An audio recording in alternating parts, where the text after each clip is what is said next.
So 35th anniversary, easy to remember for us because they have exactly our same age. So we were born in the same year, and from the very beginning, Casa Italiana and N.I.C.E have collaborated on a variety of different events, conferences, screenings, you name it.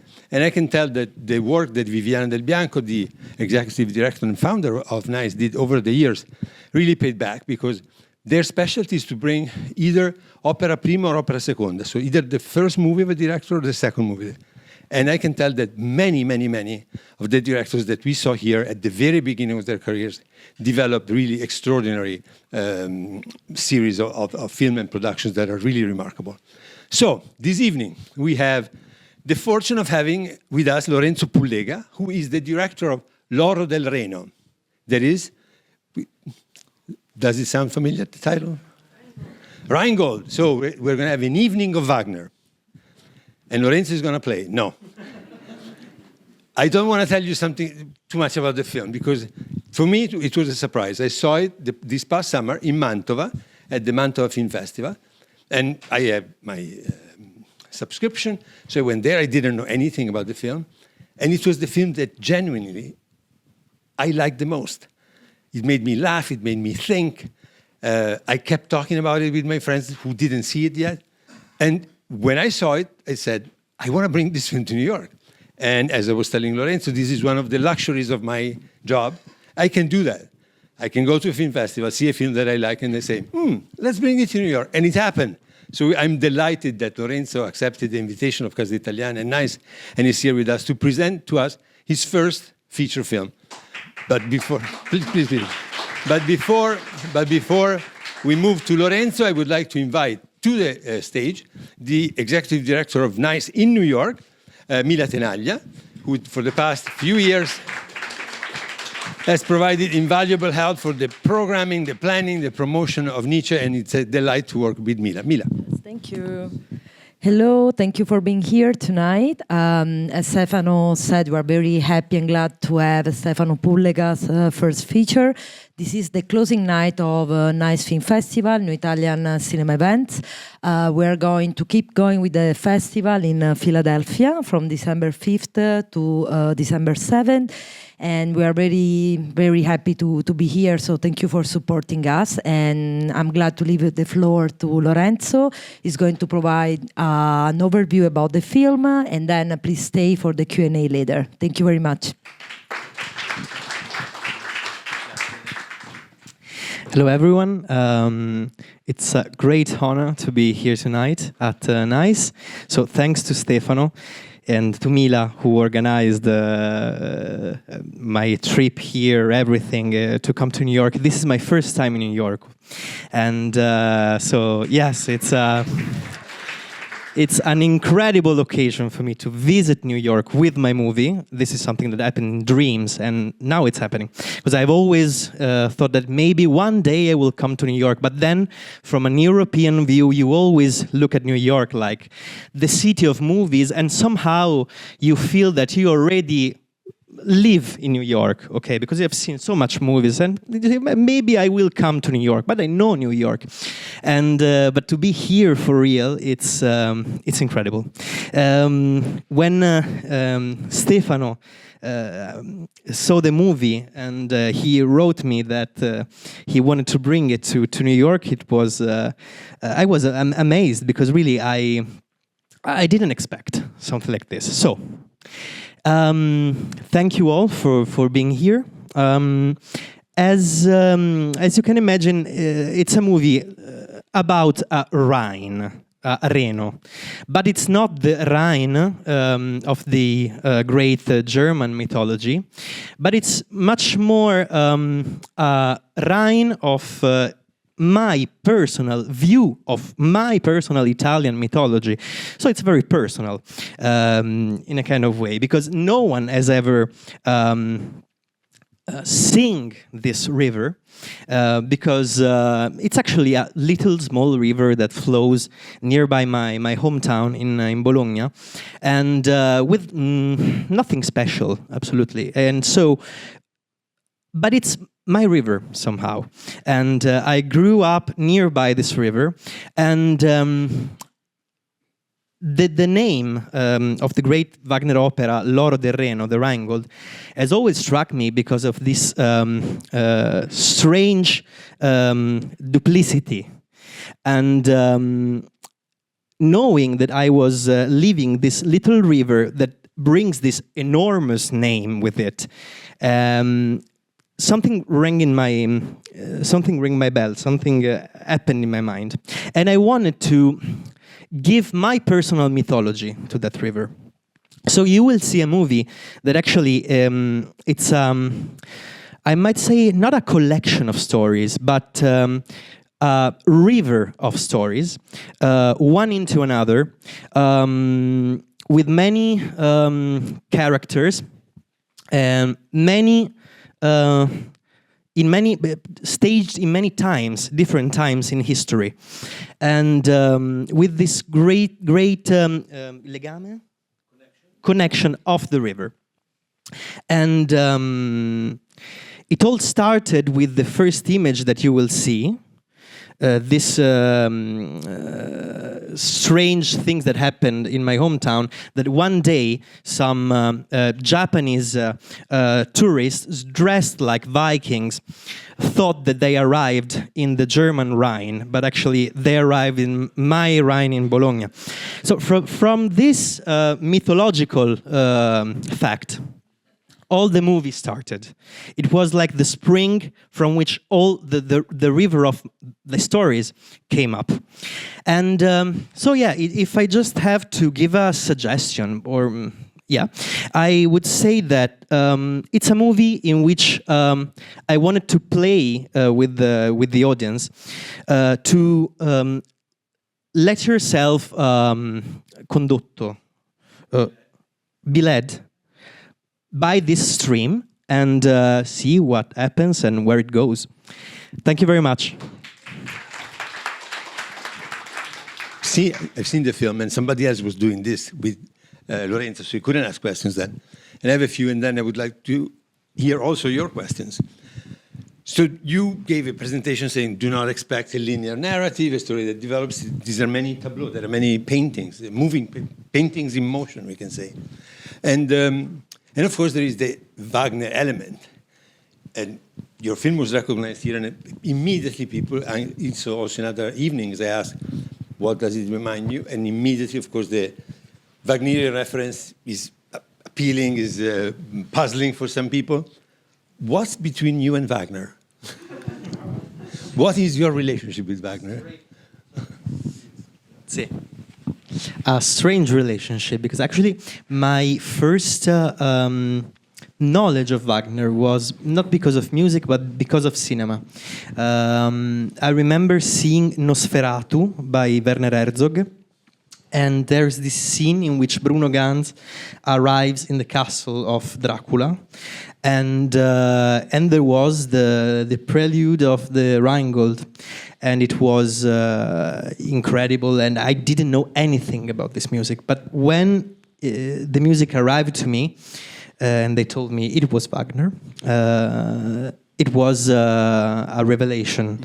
Still, Bologna, it's a city that has a great depth with Wagner, because he brought Lohengrin, the opera, in our theater. And that we see in the film. Yes. Il Teatro Comunale, one of the most prestigious and famous opera theaters in Italy. And so it was in the air. I mean, Wagner, in my hometown, it's something that it's... We're talking about Bologna. Yes. And as you know, there is Verdi, that is the sort of patron saint of Parma, and everything you go to Parma is about Verdi. And it's sort of in contrast with that enthusiasmo verdiano in Parma, Bologna adopted Wagner. Yeah. It has nothing to do with Bologna. He was not born there. Apparently, he liked the city. He was there a few times, and he decided to have the premiere of Lohengrin in Bologna. So that means a great deal for him. Yes. And for the city, do you still feel that now, that special connection with Wagner? Yeah, there's a connection. But as you said, it's strange because, of course, Verdi was from Busseto near Parma. So it's like a, I don't know, national pride for people from Parma. A local hero, yeah. But Bologna, of course, there was Respighi. But the great composer that the city thought to be his composer was not a Bolognese, but German Wagner. So it's a strange relationship, and this strangeness, this was something fascinating for me. How awkward it was, how strange, and difficult to explain, because we've been tried, but it's really difficult to explain it in more articulate way, aside from the facts that we gave. But there is this sympathy, this sort of connection between this city in the middle of the Po Valley and Wagner. Yeah, I think it has to deal with the strange attitude that people in Bologna has in general. There is this kind of lunatic way of living that somehow I try to bring in the movie. And yes, I think Wagner, with his grandeur and his also not only beautiful but also comical, funny somehow, exaggerating. That he is so exaggerated in this epic moment that this turn around to be almost caricatures. This epic, I think, people from Bologna find themselves liberated by their condition of provincialità, being at the margins of the nation. So because in the Bologna, province, in the province, because Bologna, it's not, of course, like Rome or Milano. Of course, it has a wonderful underground culture, but not over the ground. The University of Bologna is the most. At the university, of course. Let's not forget. But speaking of, and that's way above ground. Yeah, it's the most ancient. But yeah, I think Wagner gave them a way to, I don't know, feel stronger. Feel it's a kind of provincial love, I think, that was funny to me, and I wanted to bring it into the movie. And I'm not away from this feeling. I mean, the first time I heard Loro del Reno, to me there was this kind of attraction, a very big attraction. But Wagneriani, the people who love Wagner, somehow are very funny type of people. Like the ones that will love Verdi. Yeah. It's the same thing when there is this sort of fanaticism. The Club of the 27 in Parma, one for each opera written by Verdi, and they can only be replaced at the time in which one of the members dies, and you don't get to choose which opera you're going to be. If Aida dies and there is a spot and they call you, you get Aida. And each of them represents an opera. Yeah. And they make a point, if they can, to go see performances of that opera, of which they carry the name, everywhere in the world. So if you have Aida, it's a lot of work. If you end up with Giovanna d'Arco, a bit less. Yes. But there are these forms of sort of creating rituals, creating almost a religious cult around Verdi and Wagner in two different ways. But it's really a religion. I met some real Wagneriani, and they had this terrible objects in their homes, beautifully terrible, very kitsch, like cups with the head of Wagner. Really? And and I met one who wanted to marry the granddaughter of Wagner, who is still living. She's very old, but he told me that he wanted to be in the great tree of albero genealogico. Genealogical tree of the Wagner family. So he wanted to marry this old woman to live his presence in Wagner's family. So Wagner, Bologna, and to step out of the discourse of music, of course, there is one other very evident influence in your film that is not a composer, but it's a director, and of course very close to Bologna, and it's Federico Fellini. In so many parts of your film, I jumped on the shit. It's almost a citation, almost a quotation. Atmospheres, characters, lines. What is your relationship with Fellini? After we discuss your relationship with Wagner. Well, it was. It has been a great obsession of mine. I used to dream a lot about Fellini. And like any great fan of Fellini, everyone is jealous of Fellini. So I remember going to the century commemoration of his life, and I felt that everyone was like, "No, Fellini is mine. Fellini is mine. He's mine." Yeah. I mean, there is this kind of very personal love, I think, with this director in particularly, that once he enters in your life, he kinda show you a way of looking and seeing that can reflect you, and enter in your personal voice like really like a friend. This is what I felt about his movies.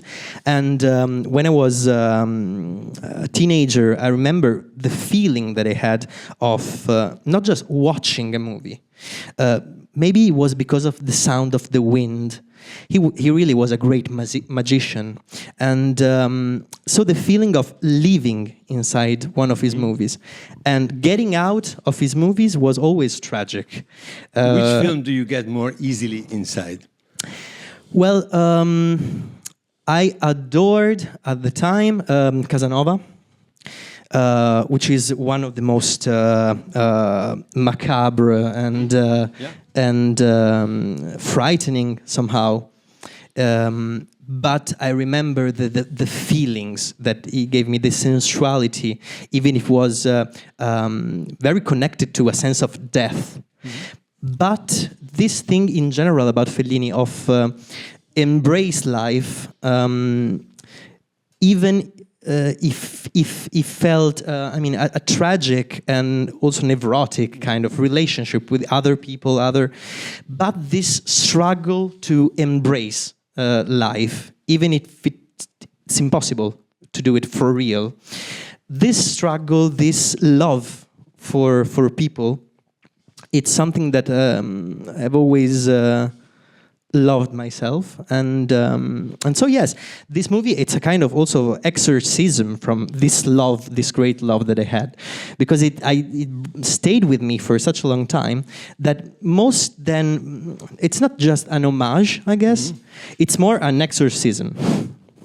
So you mean I have to get rid of Fellini? Yes, I have too to much get of a rid presence. of it. I'm going to put everything in my first film, and then I can relax. Yeah, and then I relax. Because I think like all the great loves, they stay with you, but there's a certain point at which you have to leave it. And in a very natural way, I think one movie specifically was an inspiration for this film, which was Rome. Yeah.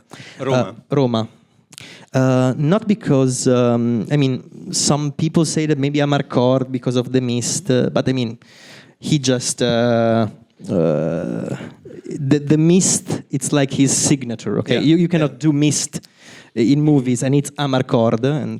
But Roma, to me, was very interesting because it's a fake documentary about a city that you travel inside in many levels, getting the feeling that it's not just the realistic city, but it's his personal, deep city, the city that he has inside. His nightmares, his dreams, his nightmares that become dreams, and the other way around. Yeah. And there's the idea of the tableau, right? Like you have in your film. A series of scenes that could be disconnected, or sometimes there is a very light connection, sometimes it's a very strong one, but it's one after the other, and then you create in your mind the associations that you want to create. I could go on and on and on, but I want to hear some questions from you, otherwise I continue. Please. With the lights, now you have no excuse. Don't be shy. I would like to know how many non-actors were in your film, because I saw probably the old women, so this is it's really interesting because this is a film that it's a kind of it's a narrative, but it's a fake documentary, and then inside the story the guy doesn't make a documentary but rather goes to kind of a fictional trip on this river. But I found it interesting that inside all this composition, probably you put some non-actors in it, or no, am I wrong? A lot of non-actors. That's because I love.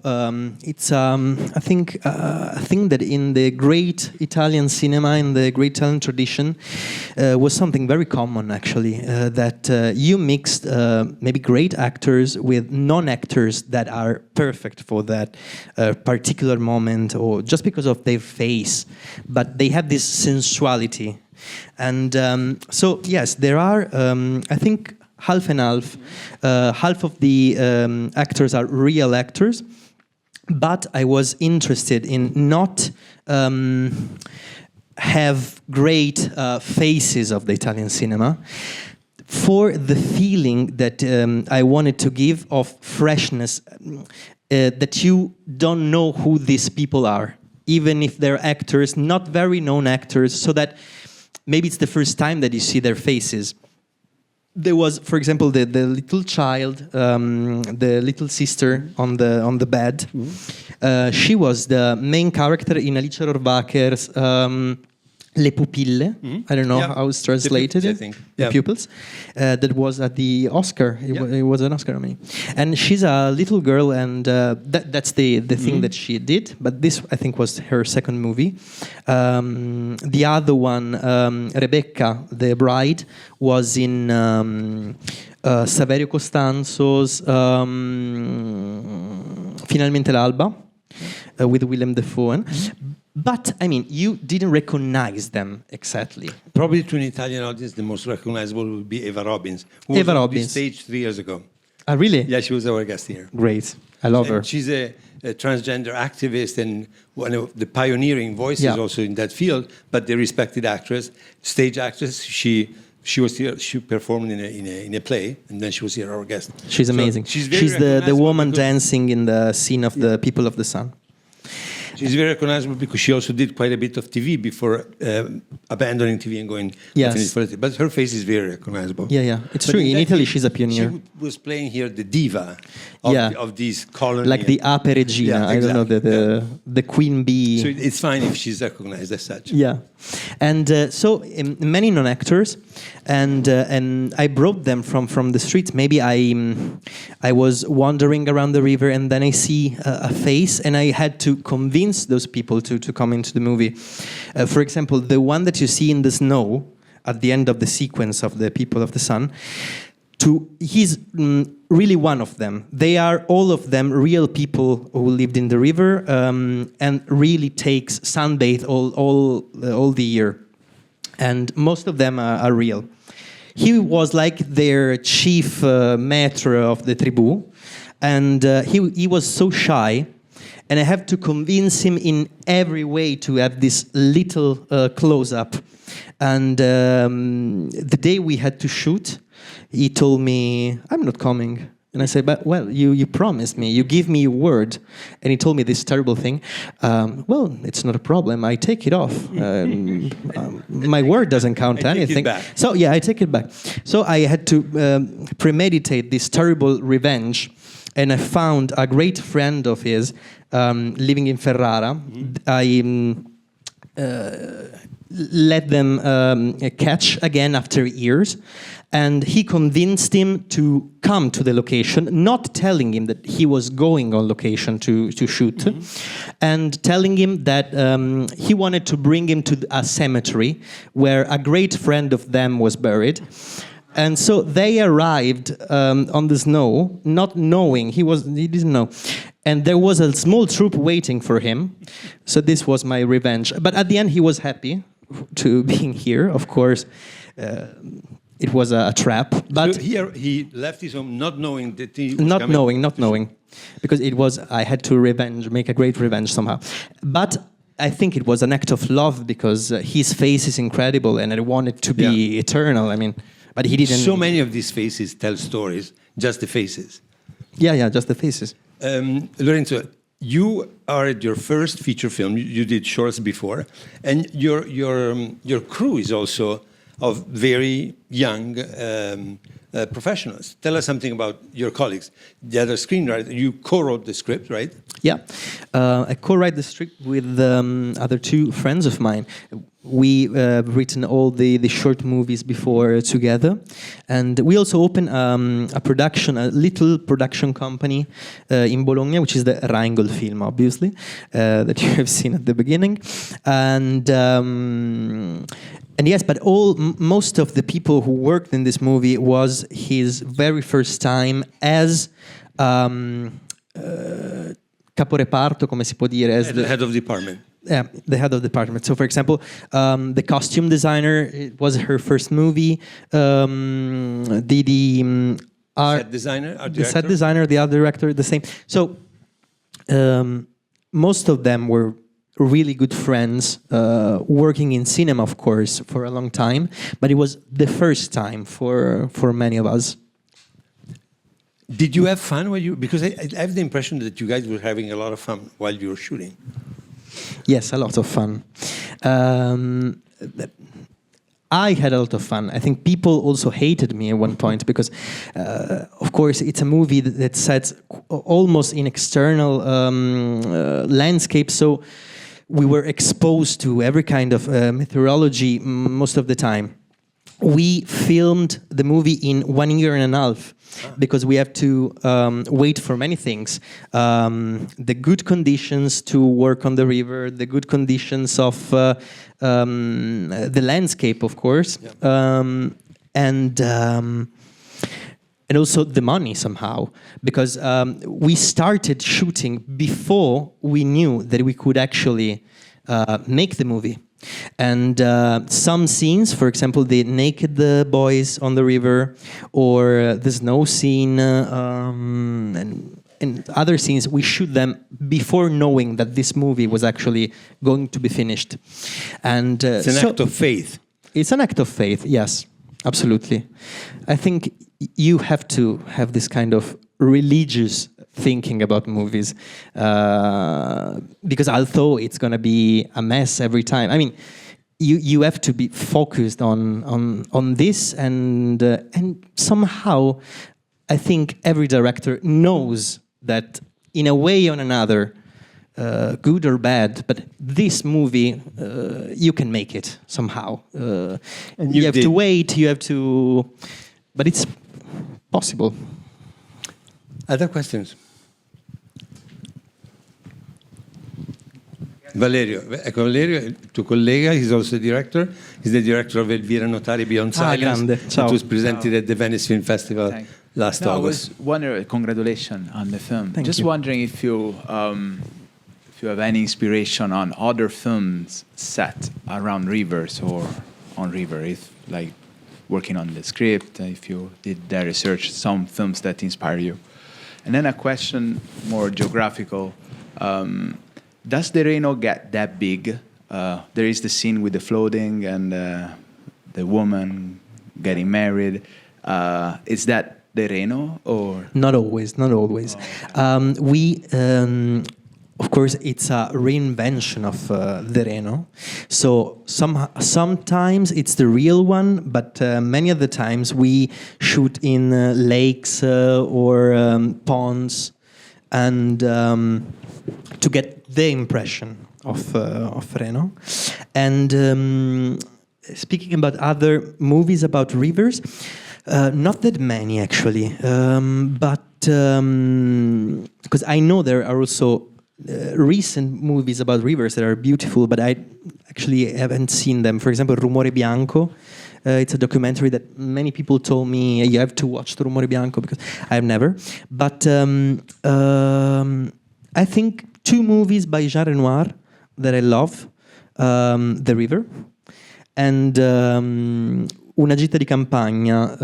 It's called in French Un déjeuner de campagne. I don't speak French, sorry. But anyway, Jean Renoir loved rivers, like his father, Pierre-Auguste Renoir, the Impressionist, and in those movies you get the feeling of life on the river that it's amazing. One, of course, it's in India, and the other one in France. And these two movies, I guess, somehow I felt they had the right spirit. Thank you. If there are no other questions, Lorenzo, tell us about your next project. We hope and we wish that you have something else you're working on. Can you tell us something?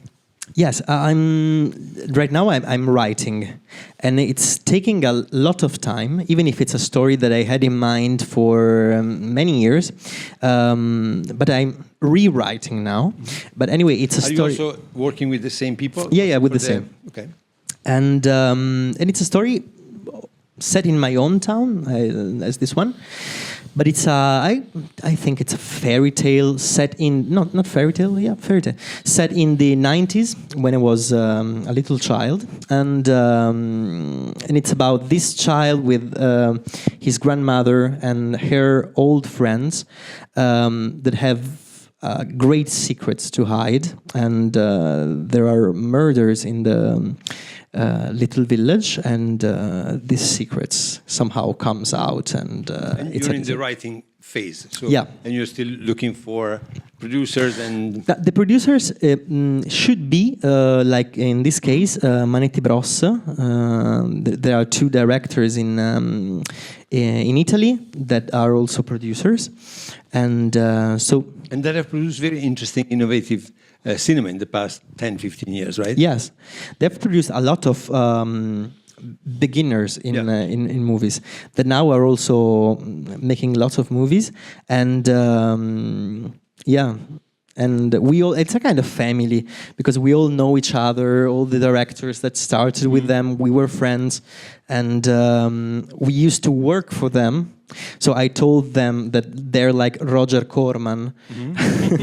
They must be flattered. But I'm not Martin Scorsese. But the point is that, yeah, they held this group of people that worked together for a long time. And in fact, I think that this film couldn't be possible as a first movie if it was not for the relationship that we had and the trust that they gave me on making this movie that was basically built on the water and not knowing what would have happened. And how old are you now? 34. Very good. So we expect Lorenzo Pullega back in New York with his film about a kid growing up in the 90s with a nonna with many secrets. Yeah. Thank you so much, Lorenzo. Grazie. Grazie a Thank voi. you.